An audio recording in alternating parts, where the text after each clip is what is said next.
Hello friends, अनमोल total study आइको में आपका स्वागत है। और आज का टॉपिक है सिंधु घाटी सभ्यता। सिंधु घाटी सभ्यता 2350 से 1750 ईसा पूर्व। सिंधु घाटी सभ्यता विश्व की प्राचीनतम सभ्यता में से एक है। यह टिग्रिस और यूफ्रेटस के तट पर स्थित मेसोपोटामिया, नील नदी के तट पर स्थित मिस्र की सभ्यता एवं ह्वांगो के तट पर स्थित चीनी सभ्यता के समकालीन थे। पुरातात्विक स्रोतों के आधार पर सिंधु घाटी सभ्यता अपने समकालीन सभ्यता में से उत्तर नगरीय संरचना और अनुपम चित्रकला के साथ धार्मिक जीवन शैली का उदाहरण प्रस्तुत करता है। हड़प्पा की जानकारी सबसे पहले 1921 ईस्वी में पाकिस्तान में अवस्थित हड़प्पा नामक आधुनिक स्थल से प्राप्त हुई थी, इसलिए इसका नाम हड़प्पा संस्कृति पड़ा। इस सभ्यता का विकास सिंधु और घाघर के किनारे हुआ था, इसलिए सिंधु घाटी सभ्यता भी कहा जाता है। हालांकि बाद में अन्य स्थलों में इस सभ्यता के स्थल अस्तित्व में आने लगे, जिस कारण यह उपयुक्त नाम नहीं रह गया। हड़प्पा का मुख्य क्षेत्र सिंधु नदी नहीं बल्कि सरस्वती नदी तथा उसकी सहायक नदियों का क्षेत्र था, जो सिंधु और गंगा नदी के मध्य स्थित था। इसलिए कुछ विद्वानों ने इसे सिंधु सरस्वती सभ्यता भी कहा। सिंधु वासियों ने पहली बार कांस्य, टीन, तांबा का प्रयोग किया, इसलिए इस आधार पर इसका अन्य नाम कांस्ययुगीन सभ्यता अथवा ताम्रपाषाणिक सभ्यता भी मिलता है। प्रथम बार नगरों के उदय के कारण इस प्रथम नगरीकरण शहरीकरण सभ्यता भी कहा जाता है। हड़प्पा सभ्यता का उदय ताम्रपाषाण पृष्ठभूमि में भारतीय उपमहाद्वीप के उत्तर पश्चिमोत्तर भाग में हुआ था। पंजाब प्रांत पाकिस्तान में स्थित मोंटगोमरी जिले में रावी नदी के बाएं तट पर हड़प्पा और सिंध में मोहनजोदारो, जिसका शाब्दिक अर्थ है मुर्दों की तिला, दोनों पाकिस्तानी हिस्से में है। शहरी हड़प्पा संस्कृति का केंद्र पंजाब और में मुख्यतः सिंधु घाटी में पड़ता है। 1921 में पहली बार यही खनन हुआ था, वहां से यह दक्षिण और पूर्व की ओर फैली। हड़प्पा संस्कृति के अंतर्गत पश्चिमोत्तर में पंजाब, सिंध और बलूचिस्तान, गुजरात, राजस्थान, हरियाणा, उत्तर प्रदेश में जम्मू और कश्मीर और दक्षिण में अरब समुद्र, महाराष्ट्र, नर्मदा नदी और उत्तर पूर्व में मेरठ तक फैला था। हड़प्पा सभ्यता 7वीं शताब्दी में पहली बार प्रकाश में आया, जब पंजाब प्रांत के लोगों ने ईंटों के लिए मिट्टी की खुदाई की, तब उन्हें वहां से बनाई ईंट मिली। उसके बाद 1826 ईस्वी में चार्ल्स मेसेन ने पहली बार इस पुरानी सभ्यता का उल्लेख किया। तत्पश्चात ब्रिटिश उत्खननकर्ता एवं खोजी कनिंघम ने 1856 में इस सभ्यता के बारे में सर्वेक्षण किया। 1856 में कराची से लाहौर के मध्य रेलवे लाइन के निर्माण के दौरान ब्रिटेन बंधुओं द्वारा हड़प्पा स्थल की सूचना सरकार को दे दी गई। 1861 में अलेक्जेंडर कनिंघम के निर्देश में भारतीय पुरातात्विक विभाग की स्थापना की गई। हड़प्पा स्थल की क्षमता की पहचान बहुत बाद में सन 1921 में की गई, जब भारतीय पुरातात्विक दयाराम साहनी ने इसकी खुदाई शुरू करवाई। 1902 में लॉर्ड कर्जन द्वारा जॉन मार्शल को भारतीय पुरातात्विक विभाग का महानिदेशक बनाया गया। जॉन मार्शल के निर्देश में राय बहादुर दयाराम साहनी ने 1921 ईस्वी में हड़प्पा का एवं रखदास बनर्जी ने 1922 ईस्वी में मोहनजोदारो की खुदाई करवाई थी। इसी क्रम में सन 1931 में मार्शल के समान पर्यवेक्षण में बड़े पैमाने पर मोहनजोदड़ो की तथा 1938 में मैके ने उसी जगह की खुदाई की। 1940 में वत्स ने तथा 1946 में मॉर्टिमर व्हीलर। सिंधु सभ्यता का विस्तार भारत एवं पाकिस्तान में लगभग 2800 हड़प्पा स्थलों की पहचान हुई है। विकसित बस्तियों की संख्या 1022 है, उनमें से 406 पाकिस्तान में स्थित है और 616 भारत में। हड़प्पा लगभग 150 हेक्टेयर और मोहनजोदारो 500 हेक्टेयर में फैला था। सबसे बड़ा ज्ञात स्थल मोहनजोदारो है। त्रिभुजाकार हड़प्पा संस्कृति का समूचा क्षेत्रफल 99,600 वर्ग किलोमीटर था, जो तत्कालीन मिस्र एवं मेसोपोटामिया क्षेत्र से काफ़ी अधिक था। दिसंबर 2014 में भिड़वाना को सिंधु घाटी सभ्यता का अब तक का खोजा गया सबसे प्राचीन नगर माना गया है। भारतीय पुरातात्विक विभाग के अलावा अमेरिका, ब्रिटेन, फ्रांस और इटली के पुरातात्विकों ने हड़प्पा सहित कई स्थलों पर काम किया है। हड़प्पा, मोहनजोदारो, कालीबंगा, लोथल, धोलावीरा और राखीगढ़ी इसके प्रमुख केंद्र थे। सभी उत्खननकर्ता हड़प्पा संस्कृति के शहरीकरण के रूप में विकसित होने पर मत हैं। सिंधु घाटी सभ्यता के नगरीकरण व्यवस्था पर विद्वान एकमत थे, परंतु समय के बारे में एकमत प्राप्त नहीं हुआ। इस दिशा में सर्वप्रथम जॉन मार्शल ने 1931 ईस्वी में इस सभ्यता की तिथि लगभग 3250 ईसा पूर्व से 2750 ईस्वी निर्धारित की थी। D.P. अग्रवाल के अनुसार सिंधु सभ्यता का काल 2350 ईस्वी पूर्व से 1750 ईसा पूर्व माना जाता है। मरीन मुद्राओं के आधार पर सिंधु सभ्यता का काल 2500 ईसा पूर्व से 1800 ईसा पूर्व माना जाता है। हड़प्पा संस्कृति के अध्ययन के साथ Charles Masson, Cunningham M. Wheeler, Madho Sarup Vats आदि जुड़े थे। हिलर के अनुसार सिंधु सभ्यता का काल 2500 ईसा पूर्व से 1500 तक रहा है। रेडियो कार्बन 14 C14 जैसे नवीन विश्लेषण पद्धति के हड़प्पा सभ्यता की तिथि 2350 ईसा पूर्व से 1750 ईसा पूर्व मानी गई है। प्राप्त साक्ष्यों के आधार पर कहा जाता है कि यह सभ्यता आरंभ में ही विकसित रूप में थी तथा इसका पतन भी आकस्मिक हुआ। ऐसी स्थिति में कुछ भी निश्चित तौर पर नहीं कहा जा सकता। हड़प्पा संस्कृति की प्रमुख विशेषता इसकी नगर योजना प्रणाली थी। प्रथम बार नगरों के उदय इसी सभ्यता से मिलता है, जिसके कारण इसे प्रथम नगरीकरण भी कहा जाता है। नगरों में बने भवनों के बारे में विशिष्ट बात यह है कि वे एक खास संरचनात्मक प्रणाली का पालन करते हुए बनाए गए थे, जिसके सड़कें एक दूसरे को समकोण पर काटती थी तथा खंडों में विभक्त थे। सड़कों का निर्माण मिट्टी से किया गया था, जबकि सड़कों के दोनों ओर नालियों का निर्माण पक्की ईंटों द्वारा किया गया था। भवनों का निर्माण एक सीधे में सड़क के किनारे व्यवस्थित रूप में किया जाता था। सभी मकान पक्की ईंटों से बने थे। अवशेषों से स्पष्ट होता है कि प्रत्येक मकान के बीच में एक आंगन होता था। आंगन के चारों ओर 4-5 बड़े कमरे, रसोई घर एवं स्नान घर की व्यवस्था थी। दरवाजों और खिड़कियों सड़क की ओर न खुलकर पीछे की ओर खुलते थे। लोथल इसका अपवाद है। भवन 2 मंजिले भी थे।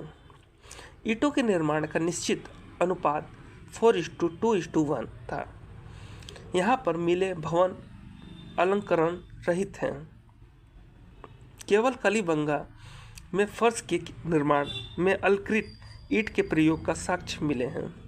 ढांचे के मामले में मोहनजोदारो हड़प्पा से ज़्यादा विकसित था।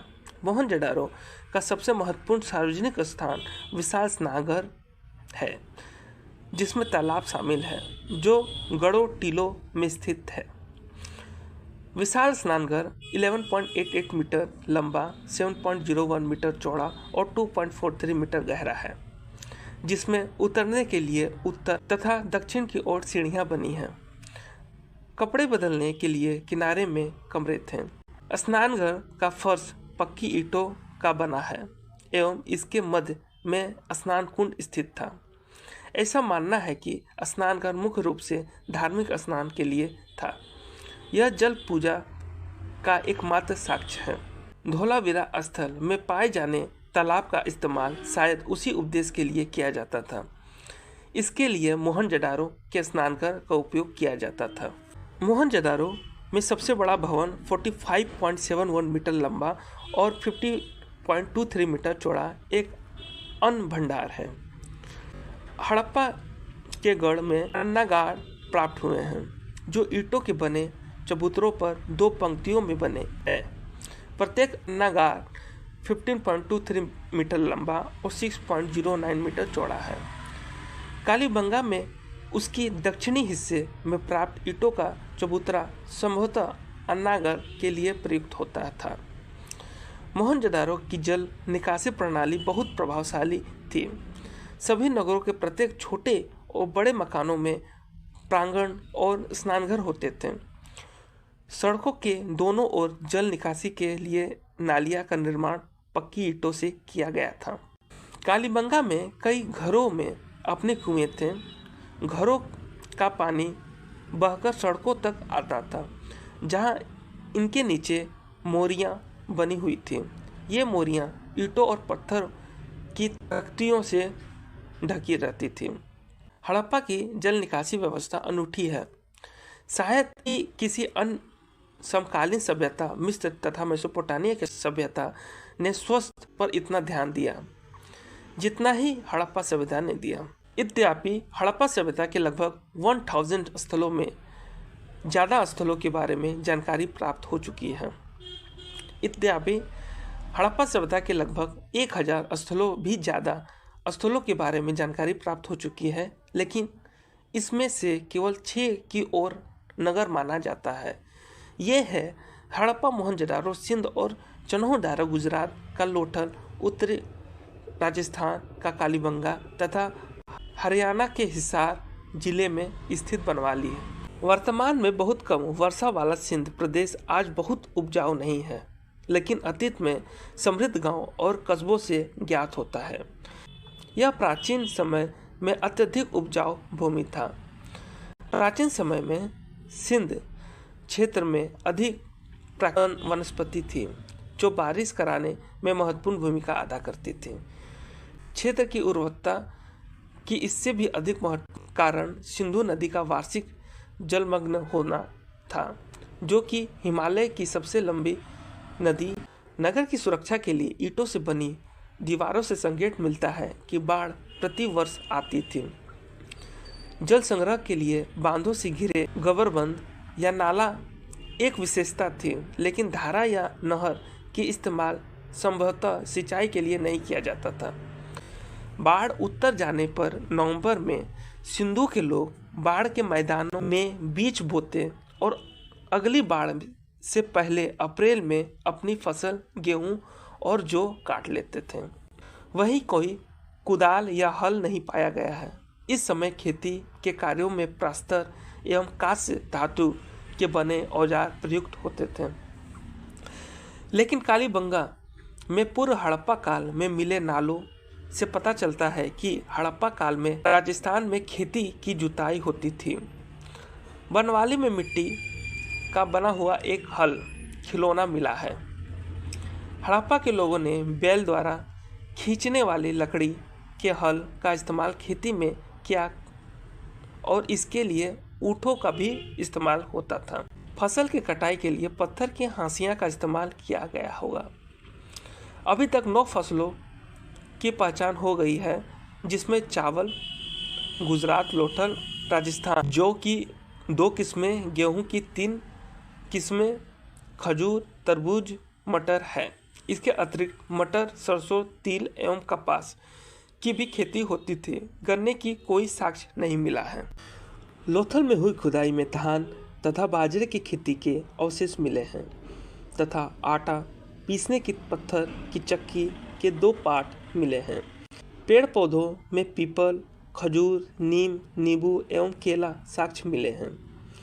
सिंधु वासियों को सबसे पहले कपास उत्पादन करने का श्रेय जाता है और इसी वजह से यूनानियों ने जो सिंध इस क्षेत्र को सिंधन नाम दिया, जो सिंध से लिया गया है। आपातकालीन स्थिति के लिए बड़े बड़े अन्नागारों में अनाज संग्रह किया जाता था। हड़प्पा गांव, जो ज़्यादातर बाढ़ के मैदानों के पास स्थित थे, केवल अपने लिए ही नहीं बल्कि कस्बे के लोगों के लिए भी पर्याप्त अनाज का उत्पादन करते थे। हड़प्पा के लोगों ने खेती के साथ साथ बड़े पैमाने पर पशुपालन भी किया। मुख्य पालतू पशुओं में बैल, भैंस, गाय, भेड़, बकरी, ऊँट, कुत्ते बिल्ली, गधे, खच्चर और सुअर आदि हैं। इन्हें कुबड़ वाला सांड विशेष प्रिय था। इसके अलावा उन्हें बंदर, भालू, करहा आदि जंगली जानवर का भी ज्ञान था। शेर का कोई साक्ष्य नहीं मिला है या गाय के अवशेष नहीं मिले। गधे का उपयोग बोझ उठाने और ऊंट को खेती में जुताई के लिए भी इस्तेमाल किया जाता था। हड़प्पा के लोग हाथी से अच्छी तरह परिचित थे, परंतु उनके पालने के साक्ष्य प्राप्त नहीं है। संभवतः यह पालतू बनाने में असफल हो गए हों। घोड़े के साक्ष्य मोहनजोदारो और लोथल की एक संदिग्ध टेराकोटा मूर्ति में मिला है। एक घोड़े के अवशेष पश्चिम गुजरात में स्थित सुरकोटताड़ा से मिला है, जो ईसा पूर्व 2000 के आसपास का है। संभवतः हड़प्पा संस्कृति घोड़ों पर केंद्रित नहीं थी। वे गेंडे से भी परिचित थे, जिसका प्रमाण अमरी से मिला है, तथा बत्तख का चित्रण लोथल से प्राप्त मृत भाण पर मिलता है। कुछ पशु पक्षियां जैसे बंदर, खरगोश, हिरन, मुर्गा, मोर, तोता, उल्लू के अवशेष खिलौना और मूर्तियों के रूप में मिले हैं। हड़प्पा के लोग पत्थरों के औजार का इस्तेमाल करते थे, लेकिन वे कांस्य के निर्माण और उपयोग से भी परिचित थे। हड़प्पा की शहरी संस्कृति कांस्य युग सभ्यता भी कहा जाता है। वे लोग लौह धातु से परिचित नहीं थे। आमतौर पर तांबे के साथ टीन के मिश्रण से कांस्य बनाया जाता था, लेकिन इस उद्देश्य के लिए वे कभी कभी तांबे के साथ आर्सेनिक भी मिलाते थे। हड़प्पाई स्थलों में प्राप्त कांस्य के औजार और हथियारों में टीन की मात्रा में अत्यंत कम है, जिससे पता चलता है कि हड़प्पा में आसानी से न टीन उपलब्ध है और न तांबे, जिससे इस क्षेत्र में कांस्य के औजारों का विस्तार नहीं हुआ। आयस्को की अशुद्धता से ज्ञान होता है कि तांबे को खेतरी राजस्थान से प्राप्त किया गया था, हालांकि इसे बलूचिस्तान से भी लाया जा सकता था, तथा टीन को अफगानिस्तान से। हड़प्पा समाज में कांस्य कारीगरों का महत्वपूर्ण समूह था। उन्होंने मूर्तियों और बर्तनों के साथ साथ कुल्हाड़ी, आड़ी, चाकू और भाले जैसे विभिन्न उपकरण और हथियार का भी उत्पादन किए। बुने हुए कपास का एक टुकड़ा मोहनजोदारो से मिलता है और कई वस्तुओं पर कपड़ों के निशान पाए गए हैं। धुनाई यंत्र का उपयोग कटाई के लिए किया जाता था। बुनकर ऊन और कपास का कपड़ा बुनते थे। ईंटों की विशाल संरचना ईंट निर्माण शिल्प तथा राजमिस्त्री वर्ग अस्तित्व का प्रमाण दर्शाती है। हड़प्पा के लोग नाव भी बनाते थे। मोहर निर्माण और टेराकोटा निर्माण भी महत्वपूर्ण शिल्प थे। सोनार, सोने, चांदी और बहुमूल्य पत्थरों के गहने पहनते थे। इसमें पहले दो सामग्रियों अफगानिस्तान से प्राप्त होती थी और अंतिम दक्षिण भारत से। हड़प्पा के लोग मटका निर्माण के विशेषज्ञ भी थे। कुम्हारों के पहिए का काफ़ी उपयोग किया गया था। ये मृत भांडों को चिकना और चमकीली बनाते थे। चालाक लोमड़े और प्यासे कौवे की कहानियाँ हड़प्पा के मृत भांड पर चित्रित है। सिंधु लोगों के व्यापार की जानकारी हड़प्पा, मोहनजोदारो और लोथल में पाए जाने वाले भंडारों के अलावा कई मोहरों और मापतौल प्रणाली से भी मिलती है। सिंधुवासियों सिंध सभ्यता क्षेत्र के अंतर्गत पत्थर, धातु, खाल आदि का व्यापार करते थे। अपेक्षित कच्चा माल उनके नगरों में उपलब्ध नहीं था, अतः उन्हें बाहर देशों से व्यापारिक संपर्क स्थापित करना पड़ता था। व्यापार में धातु के सिक्कों का प्रयोग नहीं होता था। संभवतः वस्तु विनिमय प्रणाली द्वारा आदान प्रदान करते थे। तैयार माल और संभावित अनाज के बदले में वे नाव और बैलगाड़ी के साथ पड़ोसी क्षेत्रों में धातु खरीदते थे। वे पहियों का उपयोग जानते थे। हड़प्पा के ठोस पहियों वाली गाड़ियों उपयोग में थी। मोहनजोदारो में मिट्टी और कांसे की 2 पहियों वाली खिलौना गाड़ी एवं चुनौदारो से मिट्टी की 4 पहियों वाली खिलौना गाड़ी मिली है। लोथल से अल्वेस्टर पत्थर का एक बड़ा पहिया, वो बनवाली से सड़कों पर बैलगाड़ी के पहिए के निशान मिले हैं। हड़प्पा का व्यावसायिक संबंध राजस्थान, अफगानिस्तान और ईरान के साथ था। उन्होंने उत्तरी अफगानिस्तान में एक व्यापार कॉलोनी की स्थापना की, जिसमें मध्य एशिया के साथ व्यापार करने में मदद मिली। मेसोपोटामिया ग्रंथ के अनुसार ईसा पूर्व 2350 के आसपास से मेलुहा के साथ व्यापार संबंधों के संकेत मिलते हैं। मेलुहा सिंधु क्षेत्र का प्राचीन नाम है। मेसोपोटामिया में प्रवेश हेतु उर एक महत्वपूर्ण बंदरगाह था, जबकि लोथर और सुरकोटादा सिंध सभ्यता का प्रमुख बंदरगाह में से था। मेसोपोटामिया पुरालेखों में दिलमुन और मकान नामक दो मध्यवर्ती व्यापारिक केंद्रों का उल्लेख मिलता है, जो मेसोपोटामिया और मेलुहा के मध्य स्थित है। मोहनजोदाड़ो से प्राप्त एक मुहर पर अंकित नाव और चित्र एवं लोथर से मिट्टी के खिलौना नाव से यह अनुमान लगाया जा सकता है कि इस सभ्यता के लोग आंतरिक एवं बाहर व्यापार में मसलूर वाली नावों का उपयोग करते थे। हड़प्पा संस्कृति की व्यापकता एवं विकास को देखने से ऐसा लगता है कि यह सभ्यता किसी केंद्र शक्ति से संचालित होती थी। वैसे हड़प्पा कालीन राजनीतिक व्यवस्था के वास्तविक स्वरूप का विषय विवादास्पद है। राजनीतिक व्यवस्था के संबंध में विद्वानों एकमत नहीं है।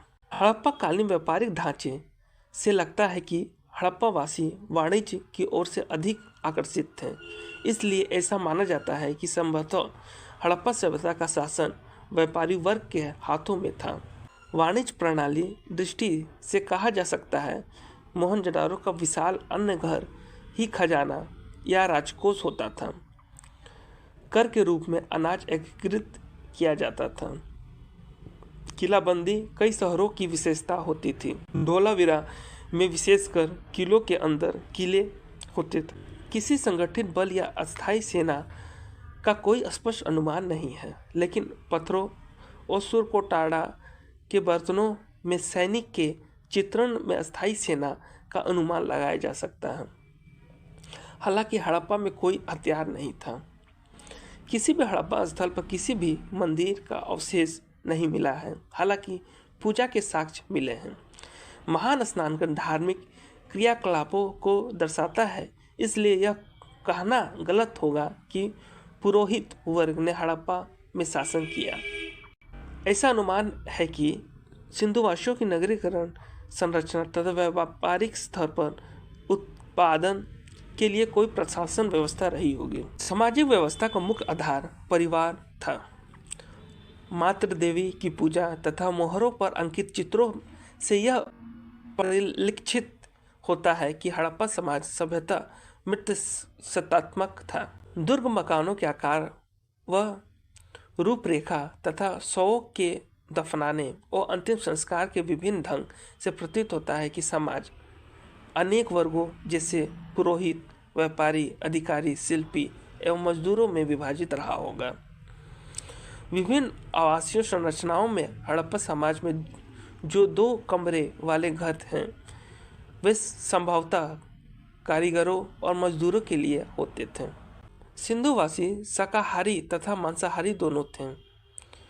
भोज्य पदार्थों में गेहूं, जौ, मटर, तिल, सरसों, खजूर, तरबूज के साथ गाय, सुअर, बकरी और मछली आदि का मांस प्रमुख रूप से प्रयोग में लाया जाता था। मिट्टी के बर्तन के अतिरिक्त ताम तथा कांस्य के बर्तनों का उपयोग भी हड़प्पाई लोगों द्वारा किया जाता था। बर्तन के रूप में मिट्टी एवं धातु के बने कलश, थाली, कोटरी, तस्तरी, ग्लास एवं चम्मच का प्रयोग करते थे। मोहनजोदाड़ो से प्राप्त अवशेषों में मिट्टी की एक मूर्ति के अनुसार उस समय भी दीपावली मनाई जाती थी। उस मूर्ति में मृत देवी के दोनों ओर दीप जलाते दिखाई देते हैं। सूती एवं ऊनी दोनों प्रकार के वस्त्रों का उपयोग होता था। स्त्री तथा पुरुषों में बहुमूल्य धातुओं जैसे सोना, चांदी, हाथीदांत, तान तथा सीपियों से निर्मित आभूषण प्रचलित थे।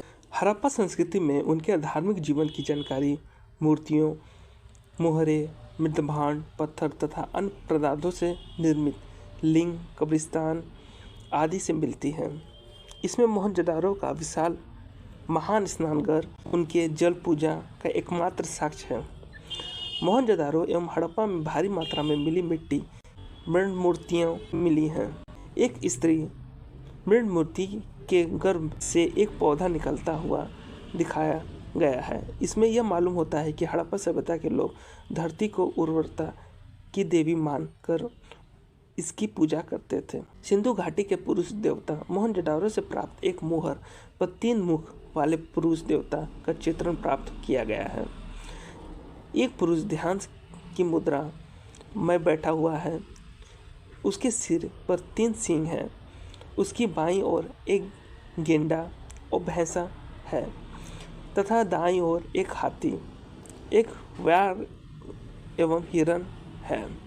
चित्रित इस पुरुष देवता को पशुपति महादेव के रूप में पहचाना गया है।